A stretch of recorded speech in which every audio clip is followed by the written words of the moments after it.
Hi folks, thanks for joining us. I'm Scott Sager with RTC TV. Today I've got these three gentlemen with me. They're part of the Community Action Group trying to stop the sale or reduce the misuse of sale of pseudoephedrine here in Fulton County. We've got Val Pemberton to the left here. We've got Mark Williamson, and then we've got Harry Webb, the local pharmacist that everyone knows. So, who put this together, guys? Whose idea? That's probably the first question on everyone's mind is, who approached who first? Val. I guess I started things. I read in the newspaper about 3 days in a row of meth lab busts, and I'd read that for 4 or 5 years. I thought, there's got to be something wrong. Why aren't somebody doing something about this? So I walked down and talked to Harry about it. He explained it to me a little bit more, and after we talked for a while, we said, maybe we ought to do something about it. So that's where we got our ball game rolling. Okay, so you didn't want to see it in the paper anymore. You went to the pharmacist locally, and you guys started talking. That's it. Excellent. How'd we get the guy in the middle involved? Meeting was called by Val and I believe the sheriff back in March, and the sheriff, I happened to be talking to him on another related issue, and he invited me to the meeting, and one thing led to another. Excellent, excellent. So guys, talk to us, and Harry, I'm going to turn to you on this. The problem of the pseudoephedrine. What, we all know it's used as a common ingredient in the making of the methamphetamines. Where can we intervene? Where are we trying to strike to stop this? Well, you know, there's a lot of common chemicals that go into the manufacture of methamphetamine, and that's what makes it such a prevalent problem. But unlike any other substance abuse issue, the chemicals that go into methamphetamine anybody can purchase, and you can't grow your own heroin, right? But you can make your own meth, and so it's caused quite a research. You know, there's been a epidemic that's kind of swept through the Midwest that's been going on now for several years. But the one, and there's lots of recipes that have evolved over the years. Okay. There's been different methods. So there's not just one. They've evolved the recipe. Okay. They used to steal the anhydrous from farmers' fields and stuff, but you know they no longer do that. They use instant ice packs. Oh, no kidding. To get their ammonia. No kidding. It's a very volatile, very toxic process, but it's also a very simple chemistry process. But the one ingredient they have to have is pseudoephedrine. Okay. They cannot make meth without it. Okay. And so the legislature has stumbled and tried to figure out lots of different ways to get a hold of this problem. Several years ago, they started tracking the sales with logbooks. And the state police would come around and look at that logbook. And that's where, when I come to the pharmacy, you know, things are locked up. I have to show you a card that says I want this particular drug, and you make me sign the paperwork for it. Yeah, it was moved behind the pharmacy, and then a logbook was created, and then eventually it became an electronic logbook, a system called MPLEX. This was all funded by the manufacturers of the pseudoephedrine products. An MPLEX system is in several states. 32 states Wow, have an MPLEX tracking system. First there were state laws, then there became federal laws that limited how much pseudoephedrine could be sold. And then the MPLEX system created a real-time blocking method, so if you purchased more than the federal limit, then the sale would be blocked. Like if you bought it from me and then went down the street to Walgreens, it wouldn't. Which used to be common. Which used to be common. Okay. I mean, the police always would have to track that down after the fact. Right. You know, they would gather all these books and try to compare and say, oh, wait a minute, this guy. So now we have real-time data. You as the pharmacist, you're trying to, you know, process the order. Boom, it stops you. Okay, very nice. Well, because of that tracking system, then, and also some additional laws went into effect, like it was illegal for a person who had been convicted of meth to be in possession of pseudoephedrine. The system didn't block the sale, but if they were caught with it, they could be arrested. And so they started recruiting people to purchase pseudoephedrine for them. And they've recruited hundreds of people. No kidding. There's probably 300 Smurfs in full. We call them Smurfs, these people that try to buy it illegitimately. We've heard that term a number of times, and a Smurf is just someone who is trying to obtain large quantities of pseudoephedrine? Basically trying to buy pseudoephedrine for the purpose of selling it to make meth. Okay. They're not taking it for a decongestant. Right. They are basically being paid by the meth cook to go in and purchase it. No kidding. Paid a lot of money Wow. to purchase it. Or they can exchange it for other drugs. They may exchange it for marijuana, heroin, cocaine, whatever drug of choice they have. This meth cook will swap it, or maybe even require it. If you wanted to purchase from a certain dealer, he may require that you bring a box of Sudafed to get whatever you wanted. Really? So that's another way they would recruit people to get it. So it has a huge street value. Wow.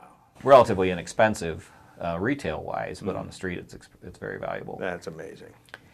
So, smurfing's been around several Right, years, and right. we started seeing it in our store almost from the get-go, and we felt like we had to do something about it. So years and years ago, we just basically created a policy that we were only going to sell pseudoephedrine products to our customers, people we knew. Okay. If you'd ever had a prescription for you, or we knew you, you recognized you, we And knew you have were the somebody right from to the do that community. as a pharmacist?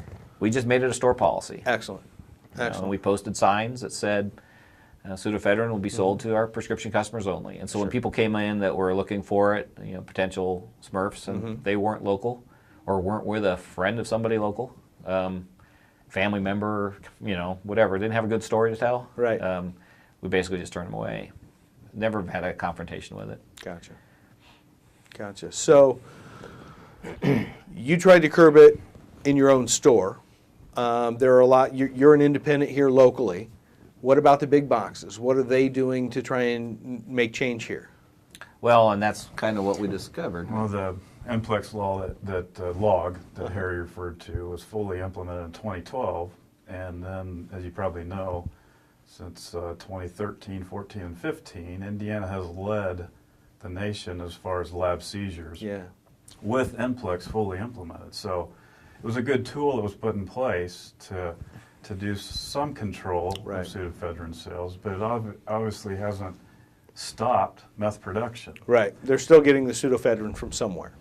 And so when we had our meeting back in March, I think that's one of the things that really was a light bulb moment for a lot of us was law enforcement shared with us that for the county, 694 boxes of pseudoephedrine were sold in the month of December 2014. And Harry kind of knew from what he sells out of his store, it's like, that's a huge number. Okay.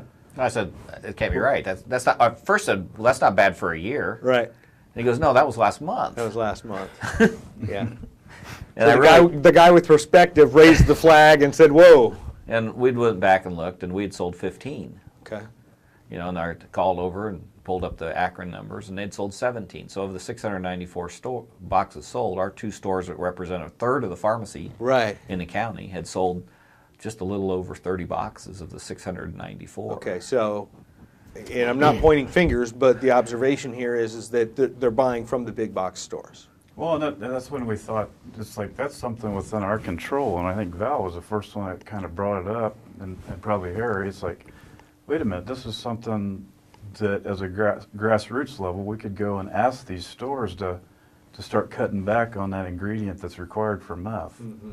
And so that's what we started doing, just going and talking to the pharmacies, trying to implement a program similar to what Harry had done Right. several years prior. And we met with lots of, pretty much success over the course of time. Okay. In some cases, they were corporate policy maybe restricted some complete implementation of what Right. we were asking them to do. Right. The folks who work locally are working for a major conglomerate or corporation, and therefore sometimes their hands are tied a bit, right? And they, for the most part, recognized what the problem was and were more than willing to try to help to do something about it. Great. That was very encouraging for us. Great. So we have 3 main pharmacies here in Fulton County, is that correct? So there's Or- 6 stores 6. total. There are 6 total I own stores. 2. Okay. And then there's Walgreens, CVS, Kroger, and Walmart. And Walmart, thank you. Okay, so where are we now? We saw some state recognition. I'm not sure if that was more pomp and performance than it was meat and potatoes legislation. I know that that's pending. Maybe you can give me some on that. We just covered, and you're about to see here on Channel 4, the historic city council getting with the county commissioners and signing legislation, kind of untying your hands, freeing you up, giving you some support in your efforts. Do you want to speak to that a little bit about what that specific ordinance does for us or for you and how we think that might help? And then maybe talk a little bit about the state level as well. Well, as Mark mentioned, the stores have trouble doing things locally. They all have corporate managers to report to, Right. and they don't. They're distant, and they don't always understand what we're dealing Sure. with locally. So the purpose of the ordinance was to give these local people a tool to show to their corporate managers that they mean business here, and please go along with this. Gotcha. And I think that's helping. Excellent. Now, what specifically does it state in this ordinance that just came out? It basically says that if you are a customer of that store, that you can purchase up to the MPLEX limit, or if you want, there's also pseudoephedrine products that are very difficult to make meth from. We call it meth deterrent pseudoephedrine. Okay. And so if you request meth deterrent pseudoephedrine, anybody can get that. Okay. And then if so it basically gives them that option. Either you are a customer of the store or you get meth deterring product. It's Okay. The very meth simple deterring product, same results. Eliminates costs about 50 cents a box more, Uh-huh. and you can't make meth from it. Okay. Or you can make meth, but maybe only 10-20% of what you would Just as normally get. effective of a product, though. Absolutely just as effective. And a I'm product. not Charlie Rose, folks. I'm not going to do some investigative reporting here, but I think they see where I'm leading up to is why not stop selling the product you can make meth from and just stock the shelves with this other product? Because your sales would drop 80% Because, because of all the amount that is going into meth. really, So the chains, 80% of the pseudoephedrine being sold in the United States, or at least this county, Indiana, that's what they estimate. 80%. 80% of sales is going into meth. Wow. Our sales have decreased since December or May of 2015 when we went to the stores locally and asked them to voluntarily adopt Right. a policy similar to Harry's. We've seen it drop 50% Okay. as far as number of So boxes of that's a pseudoephedrine sold. significant drop. So that's great progress, but I'm still amazed by the Yeah. percent. It's this whole thing is even though it seems to be common sense, these people that are trying to buy it, the Smurfers that are buying it, and obviously not going to be using it legitimately, Right, that the stores would continue to sell to them without any restriction. right. There was a perception that because it was in the pharmacy, that the pharmacist was involved in the transaction, but they're not. It was mostly a cashier patient transaction. Gotcha. You came up to the register. They swipe your license. It swipe the product. If it goes through, out the door you go. And as that Smurf's walking out the door, he's texting his buddies saying, "Hey, this store's got it in stock." And one right after another, Really? after another comes in and buys the maximum. To the point I'm imagining it's blatantly obvious. To the point where they might sell 50 or 60 boxes in 2 or 3 hours Wow. until they run out.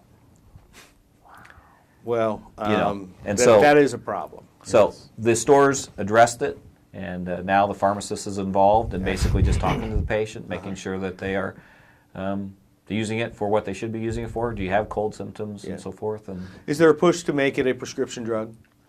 well, yeah. Probably from your side, there's probably some pushback, I'm guessing, from the pharmaceuticals. You want to address that? Yeah, two states have come up with prescription requirements, Oregon and Mississippi. Okay. That was at least 5 years ago, and that will never happen again. Prescriptions will not be approved in this country Really? for lots of reasons, but it's not going to happen. Okay. That's why they dropped it in Indianapolis last week. They had a prescription requirement law or bill, and they said, no, we're not So going it's to. not going to happen, and you're pretty sure about that. Where's the Yeah. pressure coming from that's going to stop it? Is it a legislation thing? Is it a lobbying thing? Where are we coming from? Big pharmacy requirements. Yeah. That- Well, and I think the legislature, the elected officials' constituents are saying, why penalize us if we're a good, Gotcha. law-abiding citizen? I've got a cold. And I don't do meth. so therefore, Give me this drug, right? right. polling of their constituency Makes was sense. saying, hey.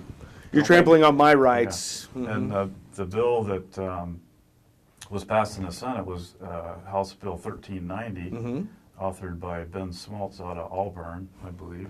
Right. And it started out as a prescription only. He was a strong advocate of it. We had to pull it back, huh? And he, saw what was going on in the Senate with Senator Head's bill, the one that Harry and all of us have been working with Senator Head on, and some behind-the-scenes things going on, and he decided to basically get the prescription-only language and make it very similar to what Senator Head was promoting, and getting the pharmacists involved to legitimize the Sure. sale of pseudoephedrine. Absolutely.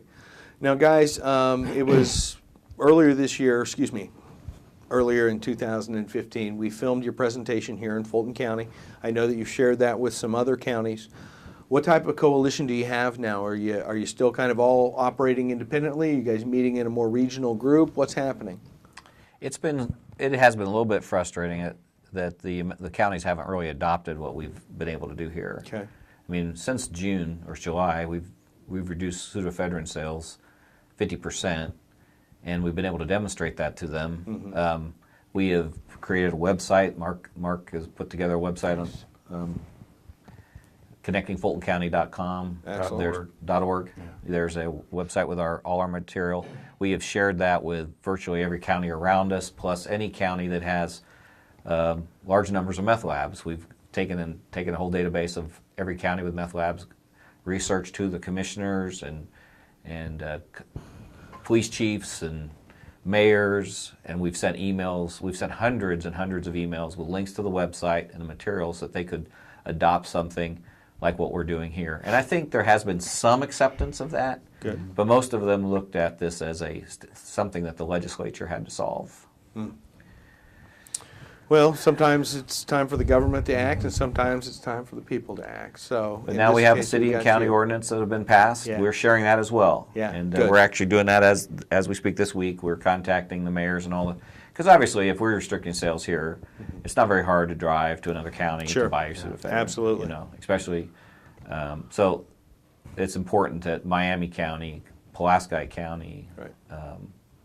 Marshall County, Kosciuszko County all have huge meth problems, and we've been trying to get them to model an ordinance similar to what we're doing. Because even if it looks like we've got some extremely good traction on the state law, but it's going to take probably a year to a year and a half for it to be fully adopted. Do we really want another 1,400 meth labs just because we Right. don't want to do something locally? Right. So, one question we hear all the time, and you don't have to address it very deeply, but law enforcement, okay?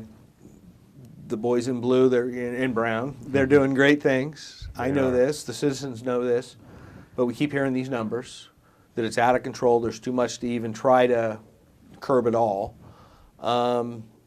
What can they do? What can they do more than they're doing? Well, How that's can we what got empower us. them more? That's what got us interested in the problem. We knew they were working 24 hours a day, Right.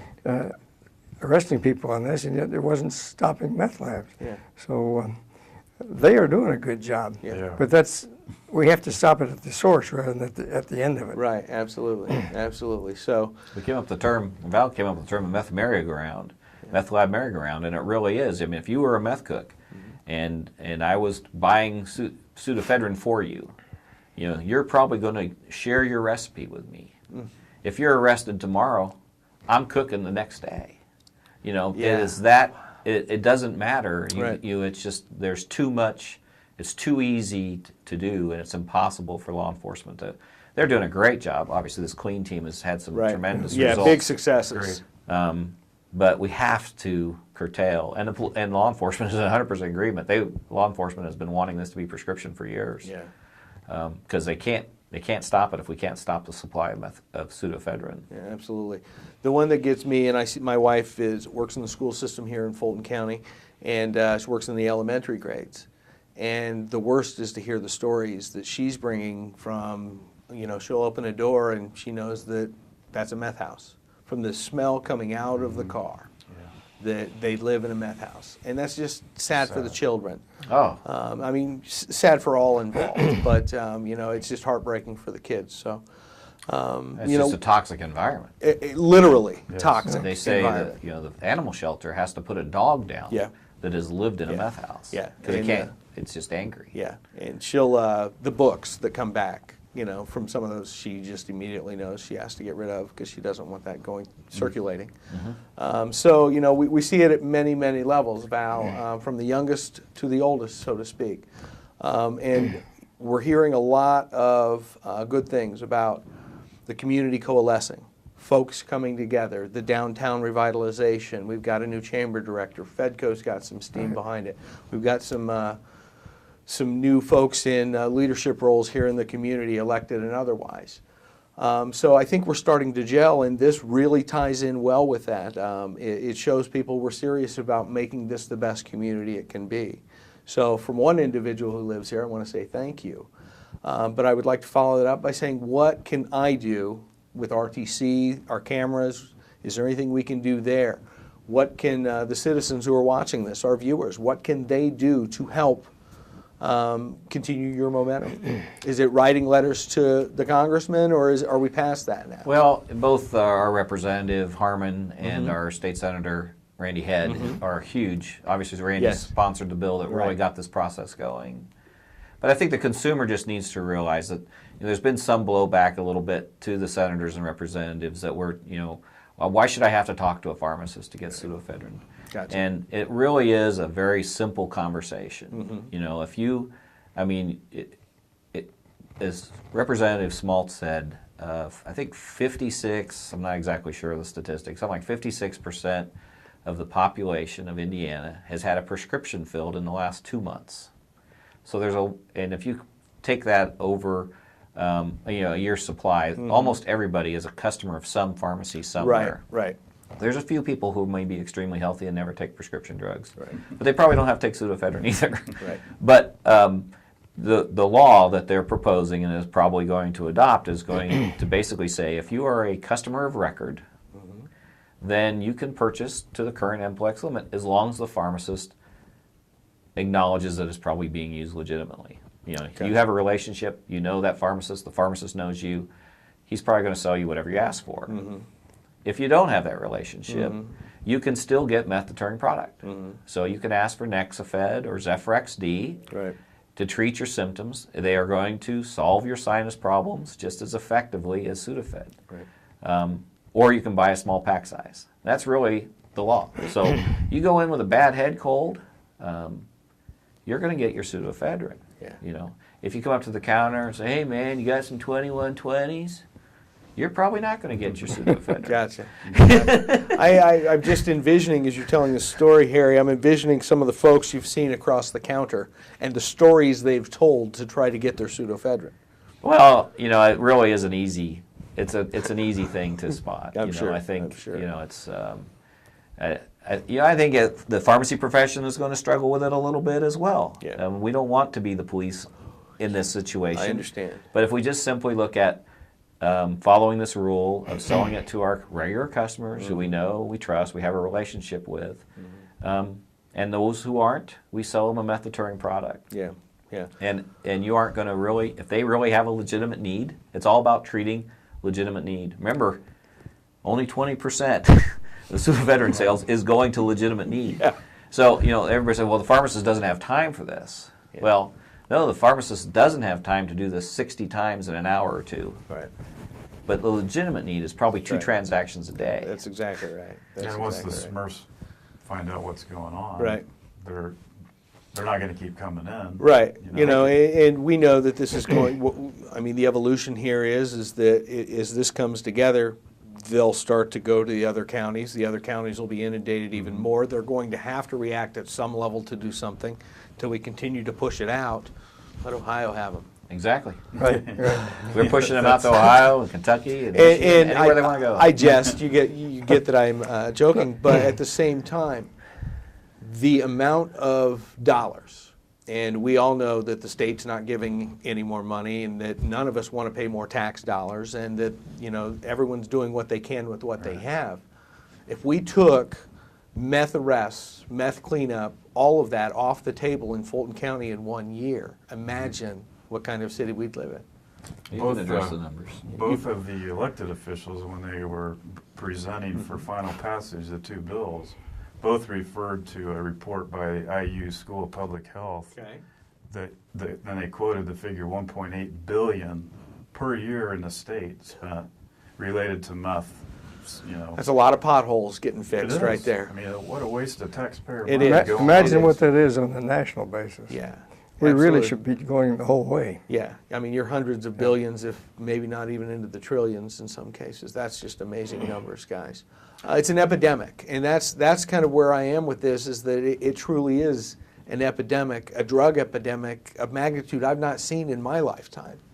And naturally, always, the drug epidemics start with the lower socioeconomic backgrounds and just kind of work their way up. But we've got to do something there's to an help. excellent video out called The Meth Epidemic Yeah? that was put on by Frontline about 3 years ago. Okay. It's available on the PDF, Amazon, places yeah, like that. yep. And it's really worth looking at because it explains this thing far better than we're doing it today. Great. It's excellent. So Great. Well, we'll put some information up about that on the screen so you can go to that Frontline video, hear that guy with that amazing voice that everyone likes, right?